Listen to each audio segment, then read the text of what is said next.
യുഎസിൽ വെച്ച് പാക് സൈനിക മേധാവി അസീം മുനീർ നടത്തിയ ആണവ ഭീഷണിയെ വിമർശിച്ച് പെന്റഗൺ മുൻ ഉദ്യോഗസ്ഥൻ മൈക്കൽ റൂബിൻ. പാകിസ്ഥാൻ ഒരു തെമ്മാടി രാഷ്ട്രം പോലെയാണ് പെരുമാറുന്നതെന്ന് റൂബിൻ പറഞ്ഞു. സൈനിക മേധാവിയുടെ പ്രസ്താവന പൂർണ്ണമായും അസ്വീകാര്യമാണെന്നും ഐഎസും ഒസാമ ബിൻ ലാദനും മുൻപ് നടത്തിയ പ്രസ്താവനകൾക്ക് സമാനമാണെന്നും റൂബിൻ വ്യക്തമാക്കി. അസീം മുനീർ കോട്ട് ധരിച്ച ഒസാമ ബിൻ ലാദനാണെന്നും അദ്ദേഹം പറഞ്ഞു. പാകിസ്ഥാന്റെ ഭീഷണികളെ പോലും അടിച്ചമർത്തുന്ന പലരും, അതുകൊണ്ട് തന്നെ പാകിസ്ഥാന് പിന്തുണ നൽകുന്നതിൽ നിന്ന് പല രാജ്യങ്ങളും മാറി നിൽക്കുന്നുണ്ട്. അവരുടെ തീവ്രവാദ മനോഭാവമാണ് അതിന്റെ പ്രധാന കാരണം. നാറ്റോയ്ക്ക് പുറത്തുള്ള യുഎസിന്റെ ഒരു പ്രധാന സഖ്യകക്ഷി എന്ന പദവിയിൽ നിന്ന് പാകിസ്ഥാനെ ഒഴിവാക്കണമെന്നും തീവ്രവാദത്തിന്റെ പ്രധാന സ്പോൺസറായി പ്രഖ്യാപിക്കണമെന്നും റൂബിൻ ആവശ്യപ്പെട്ടു. അസീം മുനീറിന് യുഎസ് വിസ നൽകുന്നത് വിലക്കണം.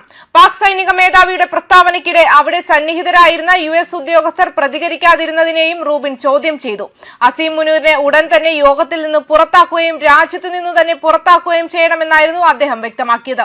പാകിസ്ഥാനുമായുള്ള പ്രസിഡന്റ് ഡൊണാൾഡ് ട്രംപിന്റെ തുടർച്ചയായ ഇടപെടലിനെ ബാഹ്യ ഘടകങ്ങൾ സ്വാധീനിച്ചേക്കാമെന്നും ജോർജ് ഡബ്ല്യു ബുഷ് ഭരണകൂടം തുടങ്ങിവെച്ച യുഎസ് ഇന്ത്യ പങ്കാളിത്തത്തിൽ നിന്ന് പിന്മാറുന്ന സമീപനമാണ് ട്രംപ് സ്വീകരിക്കുന്നതെന്നും മൈക്കൽ റൂബിൻ അഭിപ്രായപ്പെട്ടു.